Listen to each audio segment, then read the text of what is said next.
Om Ajnanatimidandasya Jnananjana Shalakaya Chakshurunmilitam Dhena Tasmai Shri Gurave Namah. Yes, he's a veteran monk, he's a spiritual teacher, he's an author, and he goes all around the world talking about this philosophy of Bhakti Yoga and touching so many countless of lives. So we are so fortunate to have him here. Without much ado, I request His Grace Vaisesika Prabhu to please share his wisdom with all of us. Thank you.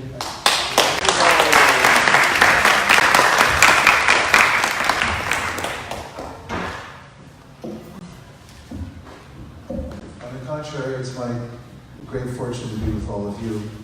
I also understood that there's some yoga teachers here and practitioners who have come from various places. Welcome.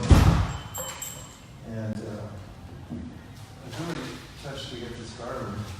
I mean, how often do you get a garland of flowers? I mean, you do a lot around the Hare Krishna movement. It's one of the arts.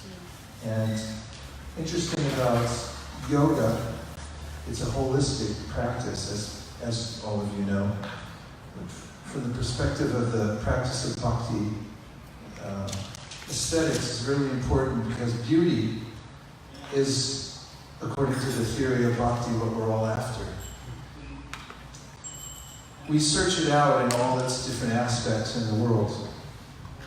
And when we find beauty, we become inextricably attached to it. And it draws us in, even without an intellectual process. If we see something beautiful, we don't have to think twice about it. We naturally pursue it. At least our senses will go for it even before we're aware of the fact that we're looking at it. Have you ever had that experience? And the theory of Bhakti Yoga really is based on this principle that there is an all-attractive divine source that we're all from. And that what we're looking for in the world when we're pursuing various goals really is to come in contact and reconnect, hence the word yoga, which comes, as you know, from the word yuj in Sanskrit, which really means to connect. It's cognate with the word in English yoke, to hold two things together. And this can be done through the intellect. You have Jnana Yoga. Through your work, you have Karma Yoga. You have various steps in yoga through Ashtanga, through which you get realigned with the laws of the universe. Because if I'm out of alignment, obviously, I won't be living harmoniously. And if I'm out of harmony, then I'll feel discord and I won't be happy. And Krishna asks in the Bhagavad Gita this question, where is there happiness without peace and being aligned properly? And in bhakti, there's a way in which the bhakti scriptures, especially the most famous of them all, which is called the Srimad Bhagavatam, it's kind of a postgraduate study to the Bhagavad Gita. And it points out that we're really only satisfied when we're in a very deep relationship with our original divine source. And it's a very personal thing.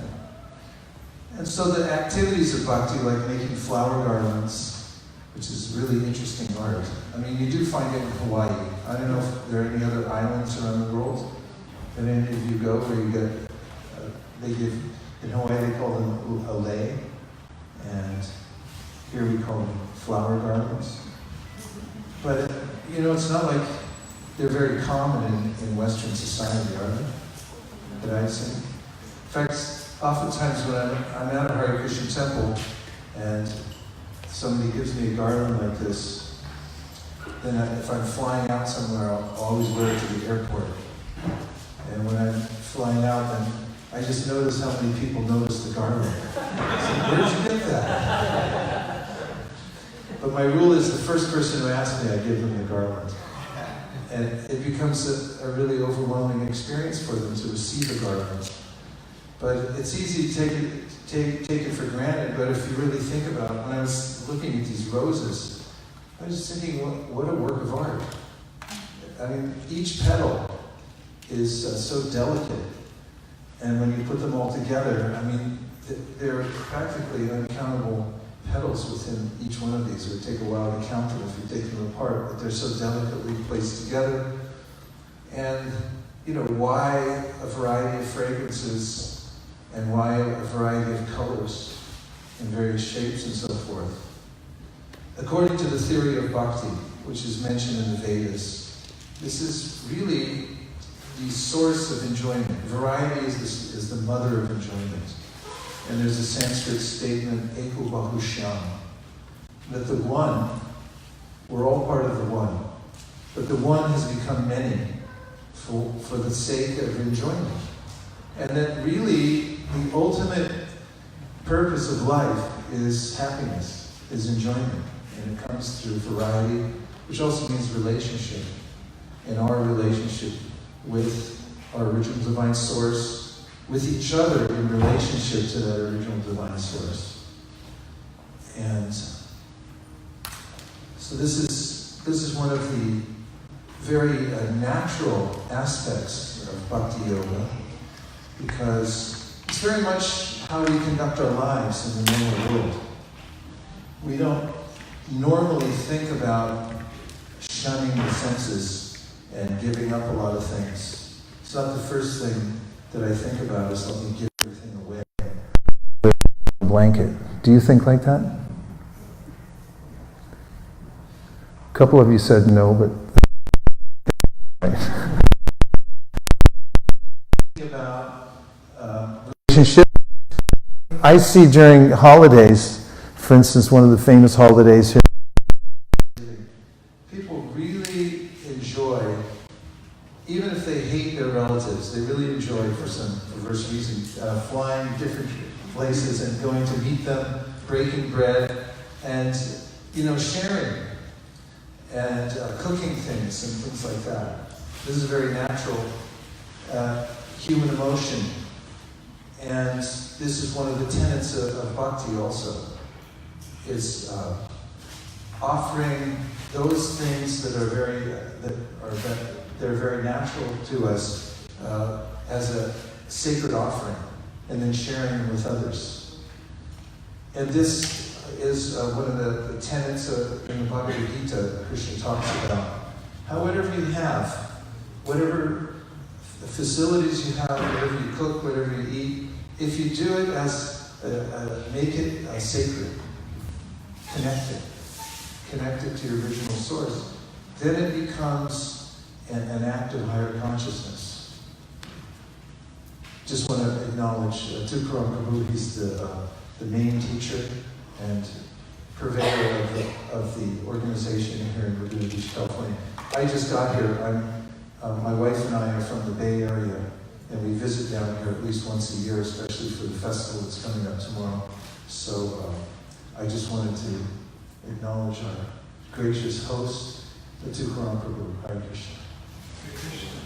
Vaisesika Maharaj is my guru, so we feel very fortunate he's here to hear from the teacher's teacher. Hare Krishna. These are just a few opening remarks I had sort of spontaneously about the process of bhakti and its place in our lives. It's a very natural process, and it was stimulated by someone giving me this garland, which I'm still feeling the effects of. And I'd like to hear from some of you just what kinds of things you're thinking about. What brought you here tonight, especially if you came from a yoga studio, you're teaching yoga or practicing. What are some of the things that you'd like to maybe have a discussion about?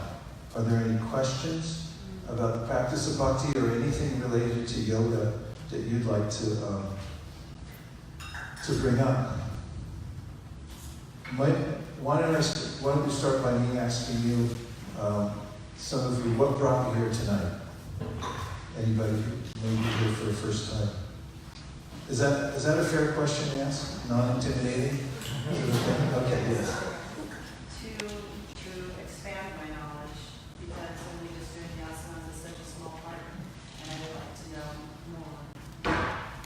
That's really nice. I really like that. It's one of the joys of being human, isn't it? Is that you can wake up at any given day or afternoon or decide at any time that I'd like to expand my perspective, my knowledge, and it's altogether possible. This is one of the aspects of yoga that Krishna talks about in the Bhagavad Gita. And he addresses this principle of practice. Two things, if you have knowledge and you have practice, and you put them together, there's an astounding result. We can always expand and improve ourselves through knowledge and practice. So it's recommended in the Bhagavad Gita to do that. And you mentioned also about there's asana, which is really an interesting process also when we think about it. The way in which, how is it, this comes up in the Bhagavad Gita, the student of Krishna in the Bhagavad Gita asks about a self-realized person and says, how does such a person speak, and how does such a person sit, and how does he or she walk? These are interesting questions. But I've always been, it always makes me thoughtful about this idea of sitting, which is sort of the essence of asana.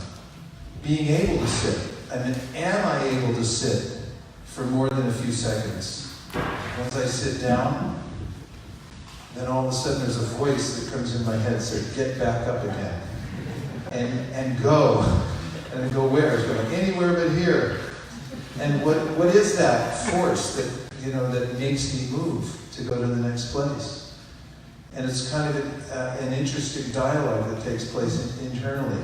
And Krishna brings this up in the context of discussing what it means to actually find inner harmony and discover a higher level of consciousness. And that is to be able to sit, actually, and to enjoy that which is within. In fact, one of the first verses that he speaks when Arjuna asks him the question, what are the symptoms of a self-realized person? He says, Prajahati yada kama sarva parta manogatam atmaniva anatushta stita pragnas tadochite.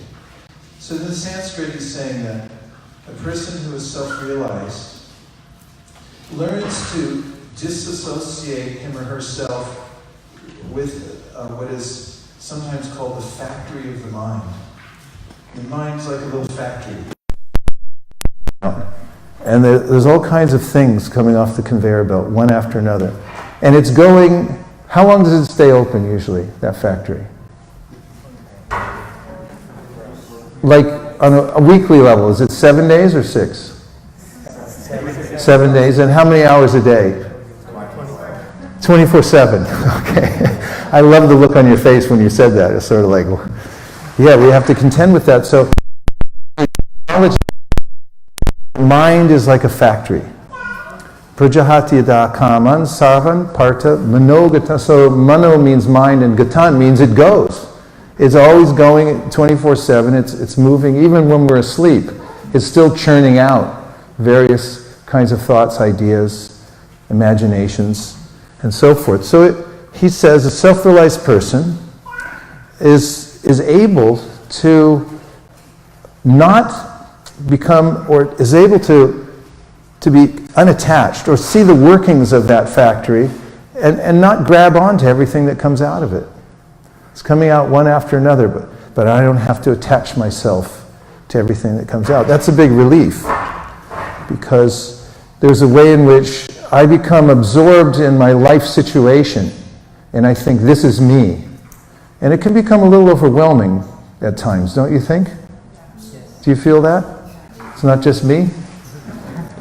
There are all types of situations that I had not counted on, and they come up suddenly in my life. And then there's an opportunity to either become overwhelmed by them, or to be able to have the wherewithal to be able to step back and watch perspective. That which in the Srimad Bhagavatam, the bhakti literature I mentioned to you earlier, is that of a witness.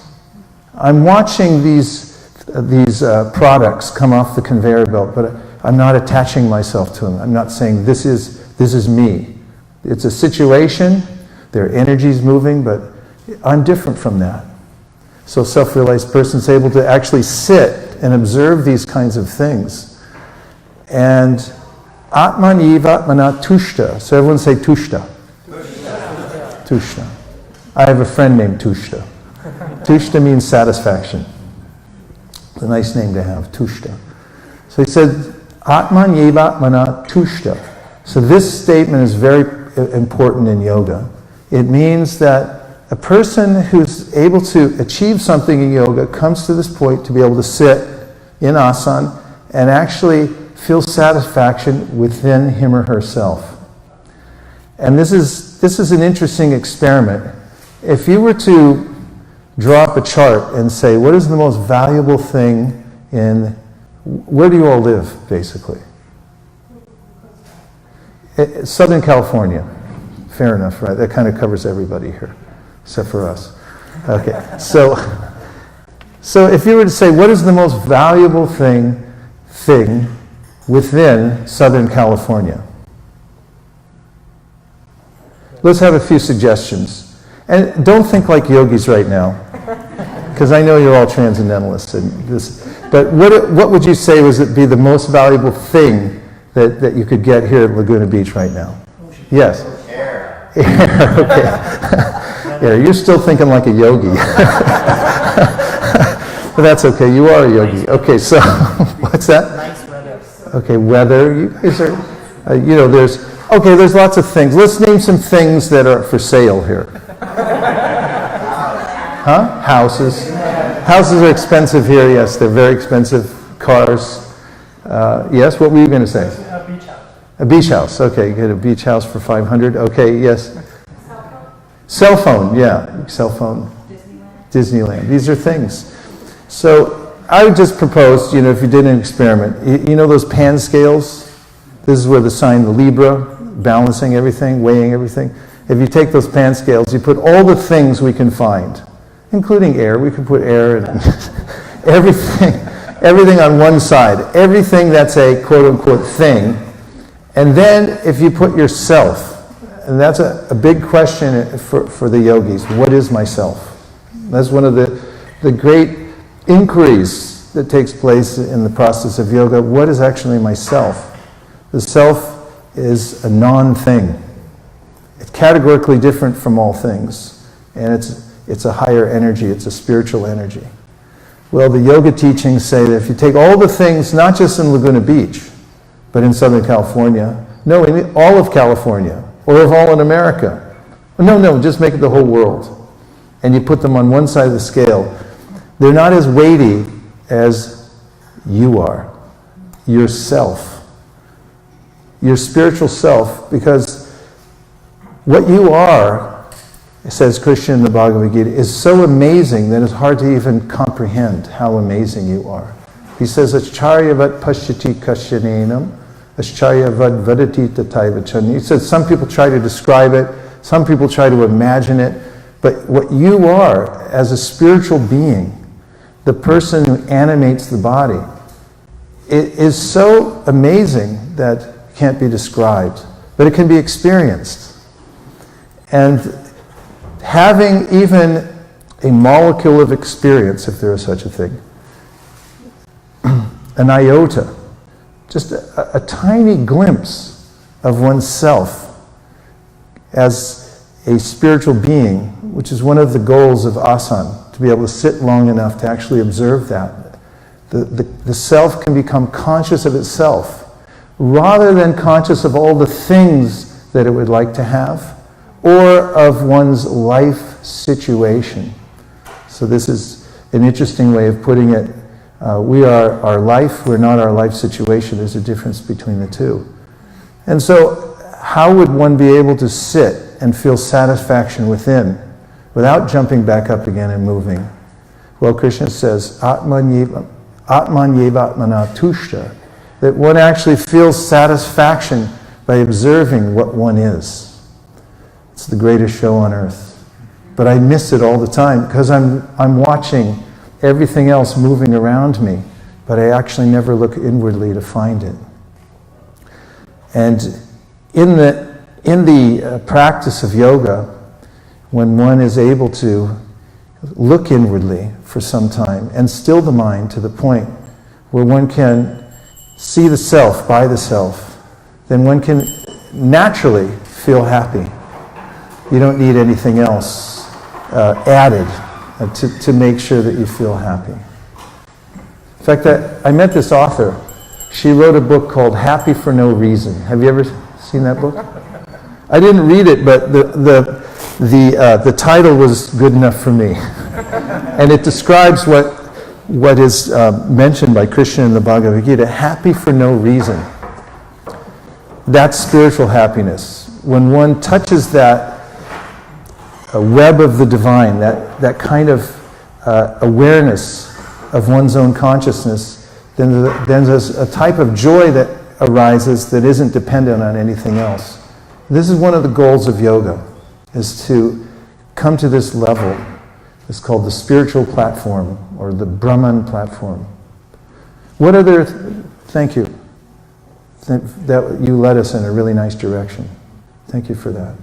Expanding your knowledge and seeing how is it all connected to the asana. Very nice. What other things? Maybe bring up what was the impetus, what brought you here tonight. And that could be a jumping off place for just a little more discussion. Yes? Community. Community. Yes, can you say more about that? Well, just like how yoga is like union with yourself, or your higher self, or higher consciousness, how that can also bring all us together also. So like reflecting on what is within that. Really nice. Thank you for bringing that principle. One of the ways that it's mentioned in the Bhagavad Gita and other bhakti texts is called Sangha. Everyone please say Sangha. Sangha. So Anga means a part. If you say Sangha, it actually means that it becomes part of you. Something becomes part of you. And according to the teachings of Bhakti Yoga, the most important aspect for awakening the desire to practice yoga, for then maintaining one's practice, and consistency is the most important aspect of any practice, but especially yoga, being consistent. It's not the quantity, but it's more the quality of consistency that's important, is dependent upon the kind of community one keeps, or is entered into, the sangha, the association one has. And reaching the goal is very much dependent on the kind of sangha, or association, or community. In fact, in one very profound statement in the Bhagavad Gita, Krishna says that anything that you see that you have in your life or that you're lacking in your life, you can trace back to sangha, or your association with others. Isn't that amazing? So what you said is very profound. And it is extremely important, and one of the primary aspects mentioned in the yoga teachings, to keep community with those who are like-minded. And we find that there's a analogy of how one gains enthusiasm from sangha from the ancient days, before we had stoves that could light electrically and they had natural gas and so forth. People used to keep a fire burning in their home. Were any of you around during that time? You keep a fire burning in your home, and basically at that time it wasn't so easy to light a fire, so if the fire went out, it was a little bit of a traumatic experience, especially if it was wintertime. So what would you do if your fire went out? Because it's so difficult to start another one without matches and lighters and so forth. So one would go to a neighbor and beg a little fire. There was a special little box you could put a coal in and then get it home and then put it back in your fireplace and then, put a few sticks and then the fire would start again. So in a similar way, our desire to advance in yoga, to know more, to perfect our asanas, is so important, and that's like a fire. And where do we get that? Especially if ours starts to dwindle, because it's altogether possible that whatever intention we have can diminish over time. In fact, there's a law, I learned this when I studied accounting. It's called the law of diminishing intent. Has anybody heard this before? Any accountants in here? Yeah.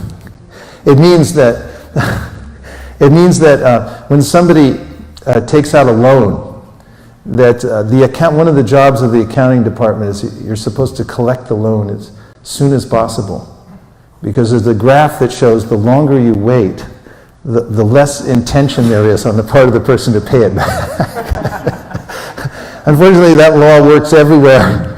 One may take up yoga with great enthusiasm, but over time, without the proper environment or association, then by the law of diminishing intent, we can lose that.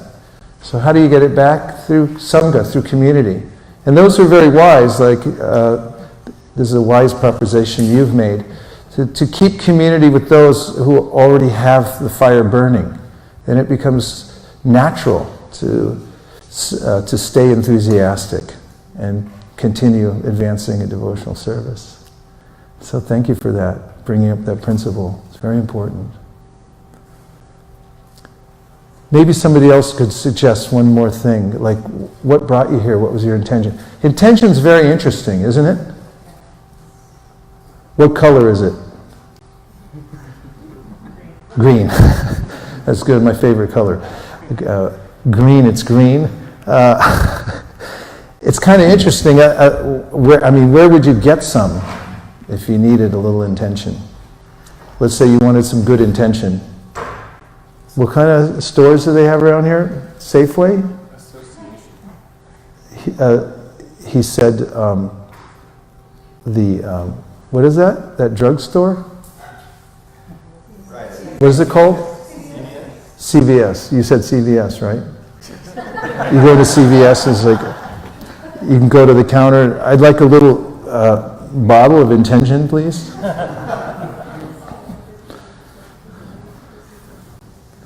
Or other sincerity, and like sincerity of purpose. This is mentioned, interestingly, in the Bhagavad Gita, that in a famous verse in the 10th canto, in the 10th chapter, it says, Tesham satata yuktanam bhajatam priti purvakam dadami puti yogam tam yenamam upayanti te.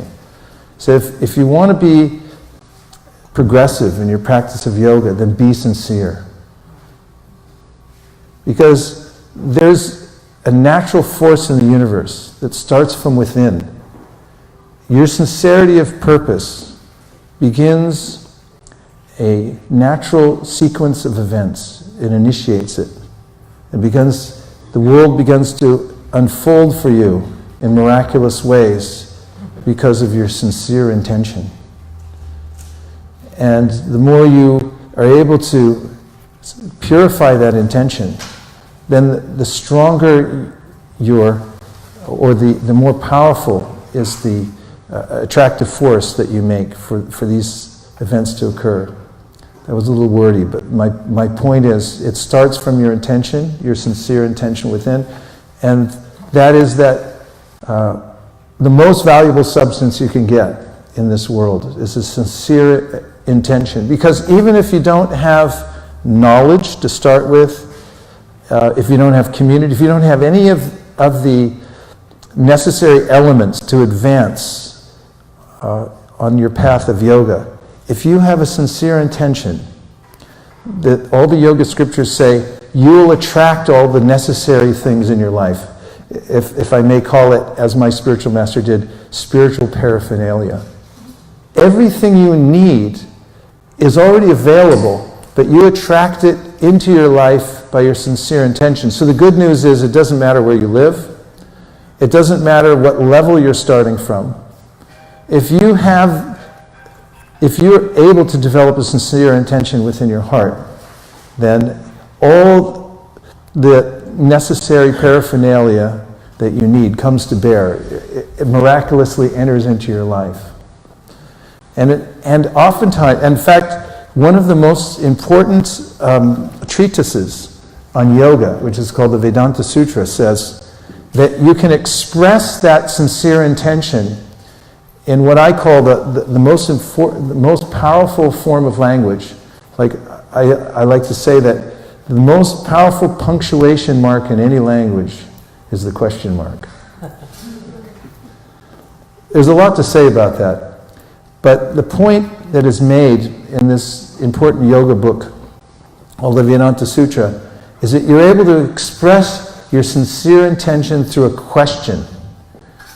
And when you ask this question, it's like a spark that starts a nuclear reaction in a positive way, a spiritual reaction that opens up your whole life, changes your whole world by asking the right question. And that is, who am I and where do I come from? What's my highest purpose in life? And if you ask that question with the right attitude, then there's a reaction that occurs in your life that continues onward eternally, opening up to you more and more knowledge, insight, association, community. All the necessary paraphernalia that you need to advance in spiritual life comes into your life from sincerely, with the right attitude, asking this question. In Sanskrit, in case you wanted to know, it's called Atato Brahma Jignasa. That it's a short mantra that says, now that you've entered as a spiritual being into this human body, which is your new vehicle, now you can ask this question that starts the sequence of events that opens everything up to you in your life. Ask it now, Atato Brahma Jignasa. Ask it with sincerity. Then you'll advance in spiritual life, even if you're starting with no knowledge, no paraphernalia. Everything else will come from that. So now I asked you a few questions and then sort of extrapolated from what you asked.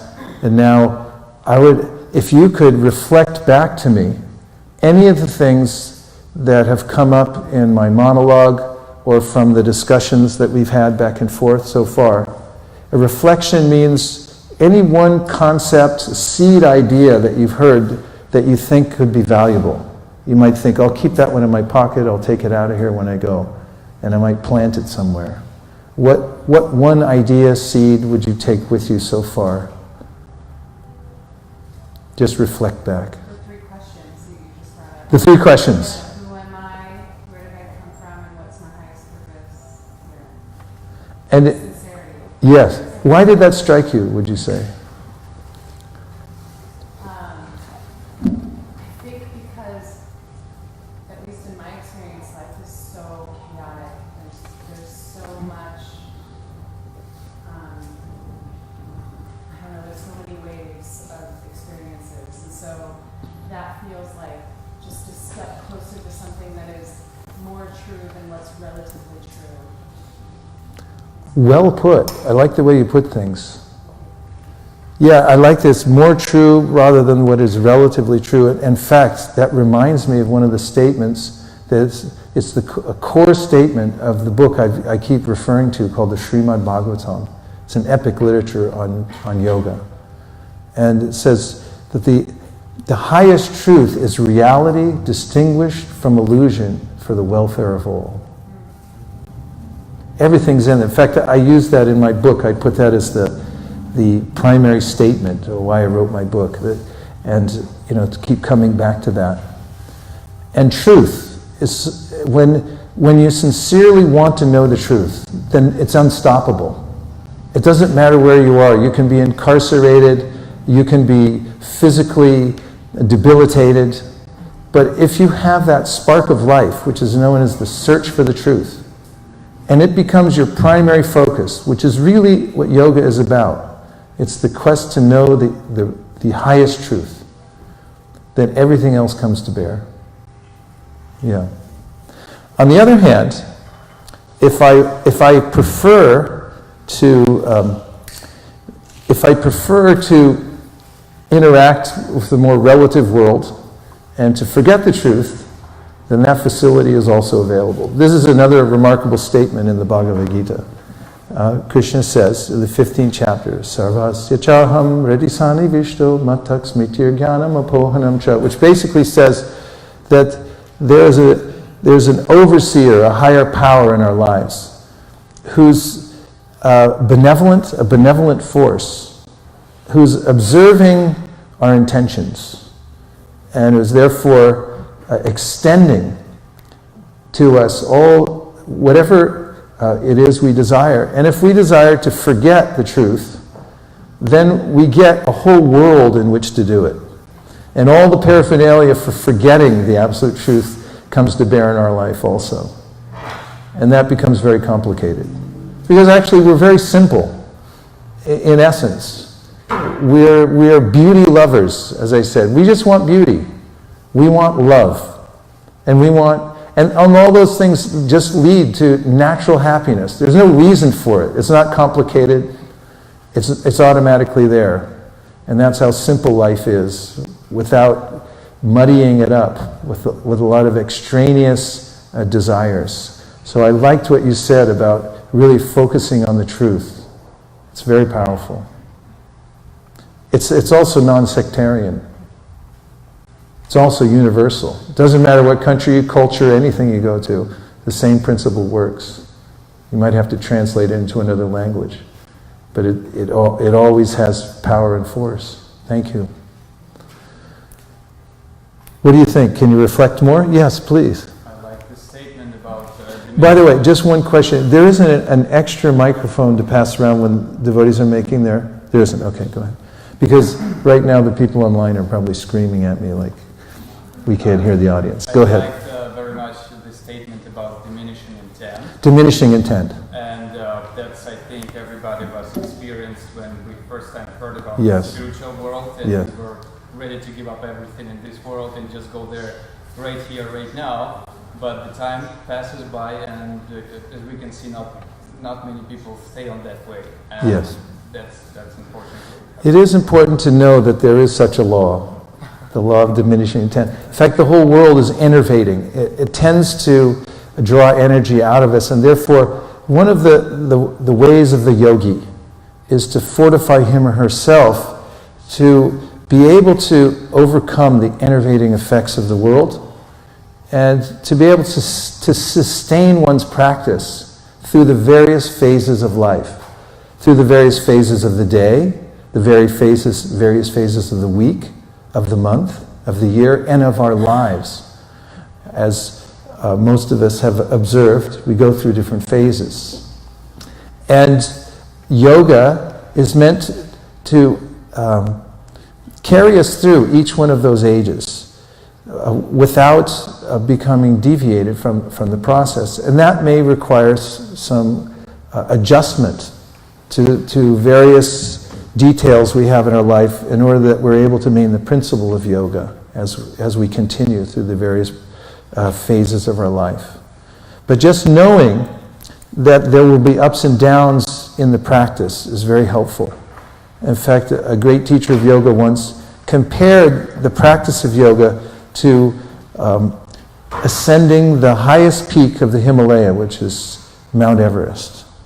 At least that's what I've been led to believe. I haven't verified it for myself.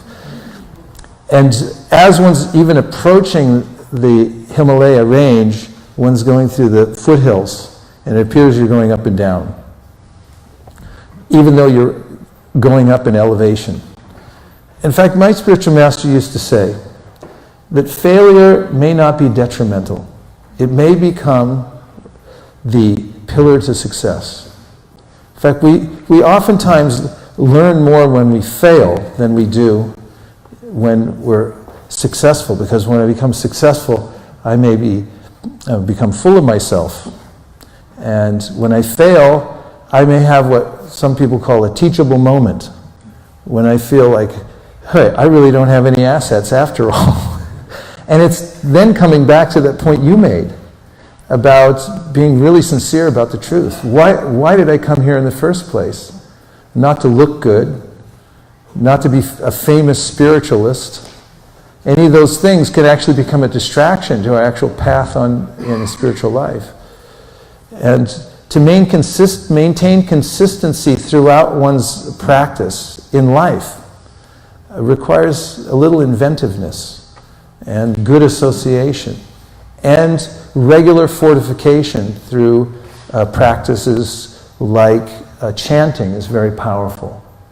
As chanting has its own energy, and people notice this.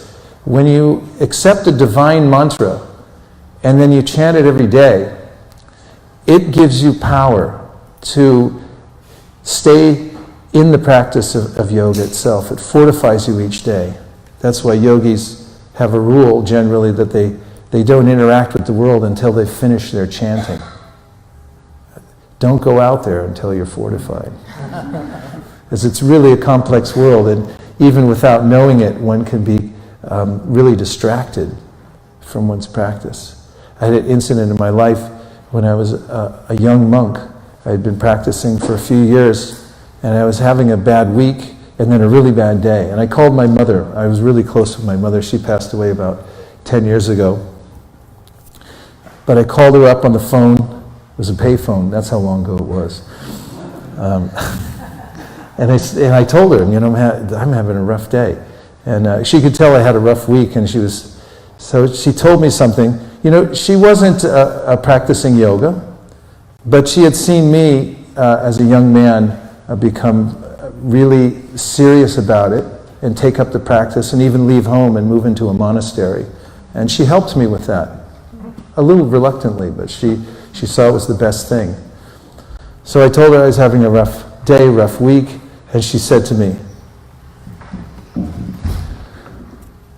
"You take your hand and you put it in that bag with those beads and you start chanting." I still remember to this day, if I ever have a bad day, I think, you take your hand, you stick it in that bag. I was with her when she was passing away. And I asked her, I said, Mom, remember that time I called you? I was really depressed. I was having a bad day, bad week. She goes, "Yeah, I remember." "Why'd you tell me that?" I said, "You weren't chanting. Like, what compelled you to tell me such a thing?" She said, "I saw you cross over the line and leave this world." She said, "I didn't want you coming back over on the line on the other side." And I always remember such a simple thing to maintain one's consistency, to overcome problems. Take the medicine that's been prescribed. If you find a good doctor and you verify this doctor has given good medicine in the past, then trust the process and stay with it, and you can become fortified and overcome the various ups and downs that you have in your life. We can take a couple more reflections, and then we'll end with some chanting. Yes?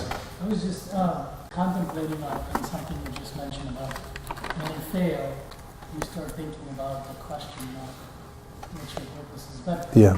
on the flip side, when you start accumulating things as you become successful, do you also question that do you have the same question in life as to what's your real purpose? Is accumulating success or accumulating wealth, or is that really one of the important aspects of consistently advancing in spiritual life, according to the Srimad Bhagavatam, is to really have a clear definition of what success is. I mean, paradoxically, as one becomes more advanced spiritually, one develops a deeper sense of humility. And poetically, this is sometimes expressed that the trees that have the best and the heaviest fruits, they bow down. So as one actually gains more insight into what one is and the wonders of the self, of the higher self, and how miraculous is the process of yoga and of connecting with our original divine self, our original divine source, then one becomes more and more humble. Even as one becomes more accomplished, one becomes more humble in oneself and sees that I'm actually insignificant. And interestingly, when you mentioned the process of knowledge, in the Bhagavad Gita, in the 13th chapter, Krishna mentions a 20-fold process of gaining knowledge. I'm about to tell you something amazing. The first point he makes is called amanitvam, which means to become humble. And so this is a symptom of advancement in spiritual life. So as one becomes steadier, as one gains a taste for the practice, especially chanting the mantra and doing seva or service, these kinds of things, one gains a different perspective of oneself. One feels oneself to be the servant and not the master. This is an extremely coveted position for those who know what it means to be an actual servant. In fact, I gave a talk yesterday to Intel in the Bay Area, and as I was walking into the auditorium where we would have the program, the name of the person who runs the desk, they used to be called a receptionist because you have to get a badge when you go in there and sign in and the whole thing. So usually, there's the receptionist, whatever, but she had a tag on her desk, and it's called Premier Service Agent. I wrote it down because I thought that's a good title to have, Premier Service Agent. And I was thinking in terms of the teachings of Bhagavad Gita, amanitvam, be humble, be a servant. If you develop this sense of serving selflessly, then naturally, even though you're developing assets, you see them as gifts coming from a higher source. They're not mine, they're coming from someone else. I'm simply an instrument. If one thinks that I'm an instrument and I'm a servant, then one can overcome what is mentioned as a kind of intoxication that you can get, and not in a good way, that distracts you from yoga. One of the great saints, a woman saint in the Bhagavatam, her name is Kunti, and she said that there's lots of kinds of imaginary assets that we can get in this world. And she names like a high birth, or we can get some kind of opulence or wealth or great learning. We become very learned. It's like you're propounding and then you're thinking, I'm so smart. You lose your edge in yoga when that happens, she says. Better, she says, to be akinchana.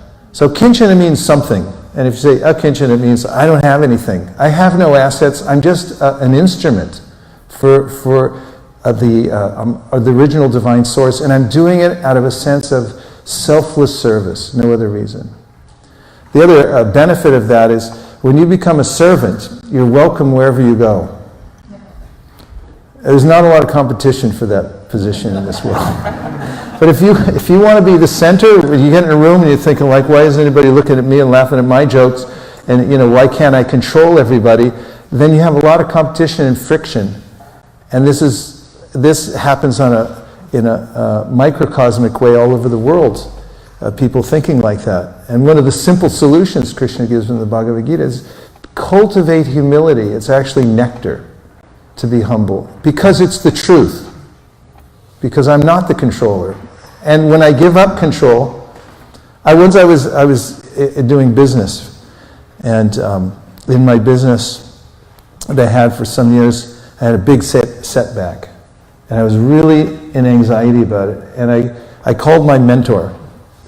He had also been a monk some years ago, and he had gone. In fact, I was working under him in this business. And I called him up and I told him, I'm really in anxiety, this thing happened. And he goes, just keep in mind, you're not the supreme controller. Just saying that, I felt immediate relief. I was like, right, that's right, I'm not the supreme controller. What am I going to do? And keeping that in mind is one of the primary practices of bhakti. In fact, the greatest teacher of all times of bhakti, named Sri Chaitanya, gave this as, he said, it's something you should wear around your neck like a necklace, to remain humble in all circumstances. Be ready to give respect to other people, And practice not taking respect for yourself. It doesn't mean to become a doormat. Nothing impractical. It doesn't mean if you're bullied also that you glorify the person who bullies you. No, there's a practical way in which you interact with people in the world, and you go through due process when it's necessary. But internally, you take a lesson from everything that happens to you. Some of you said that earlier, and also you maintain that position of humility throughout. Thank you for bringing that up. And we can close, because we just have a few more minutes, with a practice that's an age-old practice of calling out and repeating a divine mantra. Do we have time to do that for a few minutes? Okay. So I'm going to pick up my drum. This is a drum called a kol. It's an ancient instrument. It goes back hundreds of years. You may have seen tabla, where the two drums sit separately on the ground, and this predates that. And it also, interestingly, if you ever feel like dancing while you're playing the drum, this drum allows you to do that. You can jump up and start dancing. Don't blame me if I go nuts and jump up. And then, of course, this is really a European instrument, but it's integrated well into India. It's a harmonium, has reeds inside, and it's used in many circles now to make the harmony for the singing of the mantra. And then we have these kartalas. These are made of bell metal. Can you hold those up just for a sec? So just a few simple instruments. Rhythm is the universal language. And the mantra we're going to try out tonight is a mantra called the Maha Mantra. So it means it's an omnibus mantra. It contains all other mantras within it. And there's three words. One is Hare, Krishna, and Rama. These are in a combination. It's called Paramakshara Krite, which means a supreme combination of syllables. Kind of like an algorithm. When you put the right combination of things together, there's an amazing thing that happens. This is a divine algorithm. So when you hook onto this algorithm, then you'll find that you're transported to the spiritual platform. And you can just listen to the mantra and then repeat it as we sing it. It's up there too, if you guys want to. There it is printed up there, yes.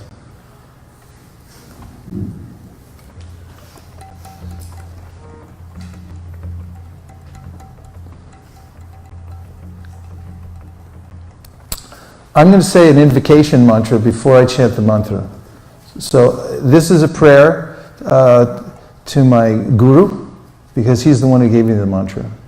And then one extra prayer goes to, which is printed up here. It's also a very powerful mantra to say before chanting the Maha Mantra. Not to make this too complicated, but I'm going to do those, and then we'll do call and repeat with the Maha Mantra. So the first three mantras I say, you can just listen and take it in, and then we'll chant together the Maha Mantra.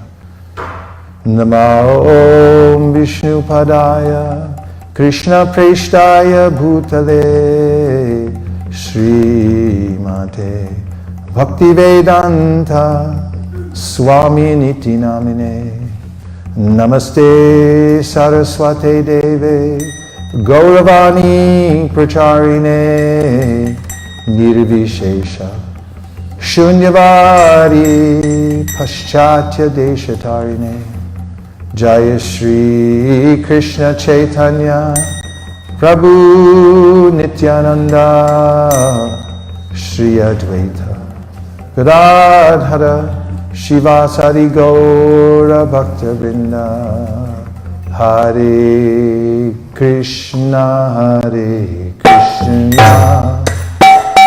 Krishna Krishna Hare Hare Hare Rama Hare Rama Rama Rama Hare Hare Hare Krishna Hare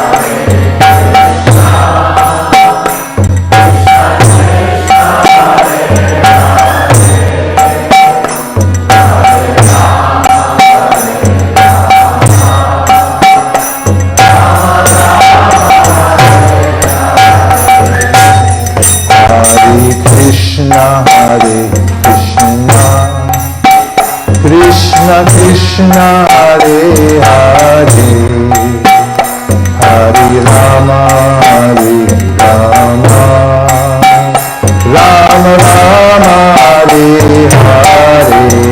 Everybody can try.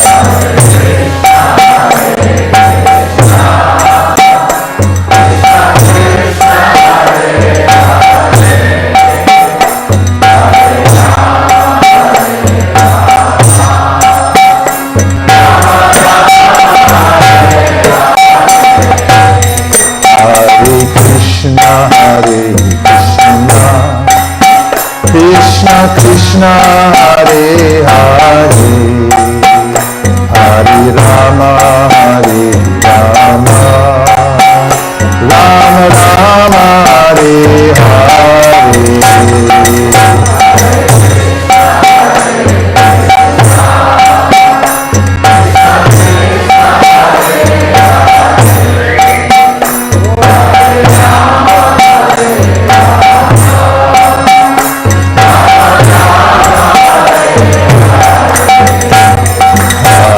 Krishna, Hare Krishna, Krishna Krishna, Hare Hare, Hare Rama, Hare Rama,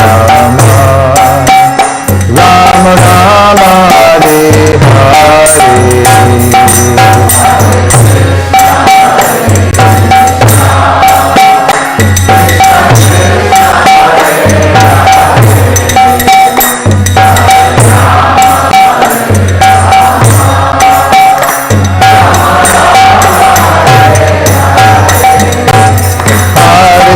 Krishna, Hare Krishna, Krishna Krishna, Hare Hare, Hare Rama, Hare Rama, Rama Rama, Hare Hare.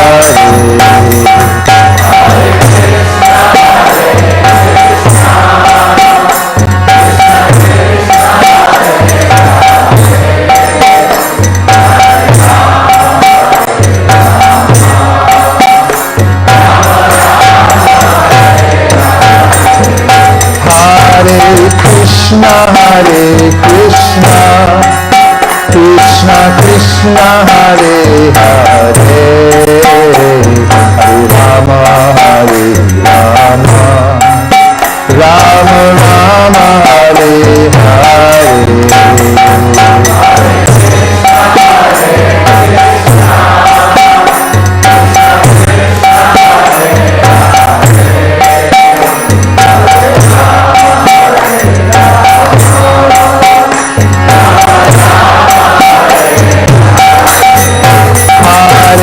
Krishna, Hare Krishna, Krishna Krishna, Hare Hare, Hare Rama, Hare Rama, Rama Rama, Hare Hare.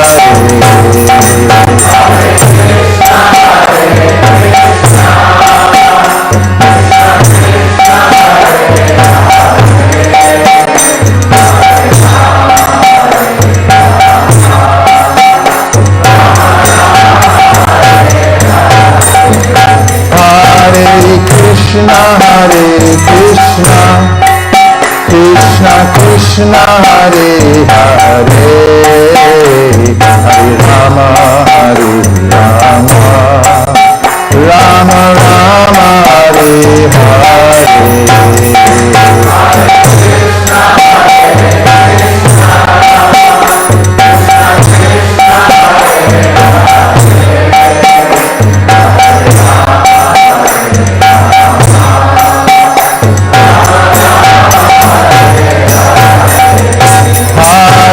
Krishna, Hare Krishna, Krishna Krishna, Hare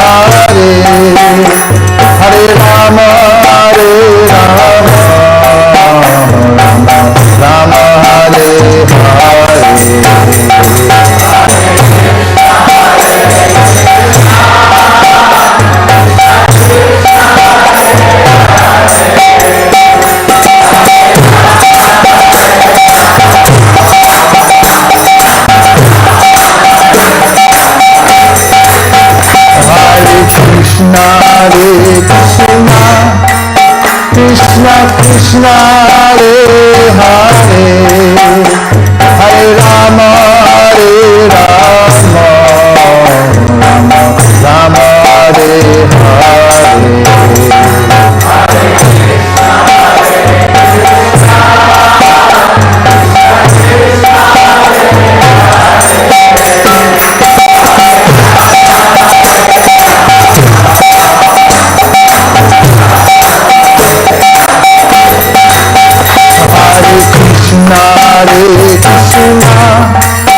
Krishna Krishna, Hare Hare, Hare Rama, Rama Rama, Hare Hare.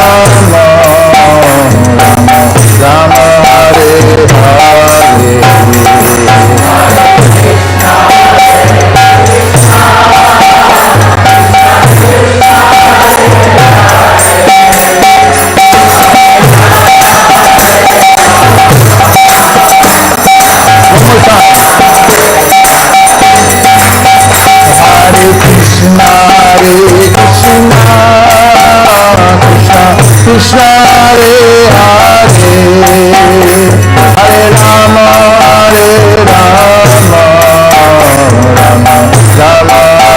Hare.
I'm sorry, I slipped a mantra in on you at the end that I didn't explain.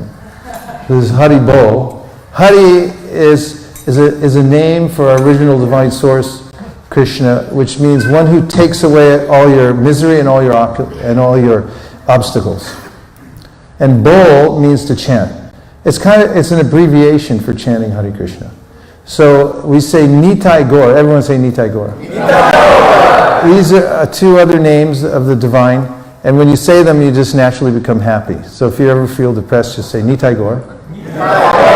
And then we say Hari Bol. So it goes, the mantra goes like this: Nitai Gaura Hari Bol, Hari Bol, Hari Bol, Nitai Gaur Hari Bol. Try it one time. Nitai Gaur Hari Bol, Hari Bol, Hari Bol, Nitai Gaura. So if you go back to work or home or anything like that, just walk in the door and go, Nitai Gaura Hari Bol, Hari Bol, Hari Bol, Nitai Gaura. And everyone will start dancing, and then we'll call the work off for the day, and everyone will go out and dance in the street. Well, let's try it one more time. Nitai Gaura Hari Bol, everybody. Nitai Gaura Hari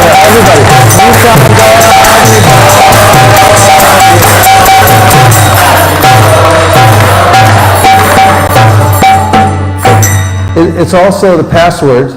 If you ever visit a Hare Krishna temple anywhere, if you just say Hari Bol, say Hari Bol. Then everyone will just let you in any room and say, whatever you want. Just help yourself, because it opens up doors everywhere you go. Everyone will think you know everything in the universe by saying Hari Bol. So try it one more time. And if you see a Hare Krishna devotee walk around, you go up to Hari Bol, they go, ha!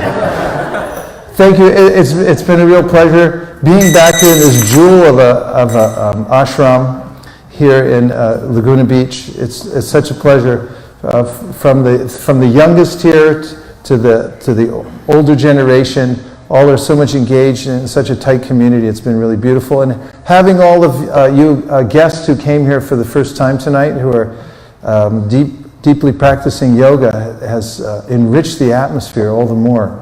And we deeply appreciate that you came. And thank you very much for your time and kind attention. Hare Krishna. Thank you.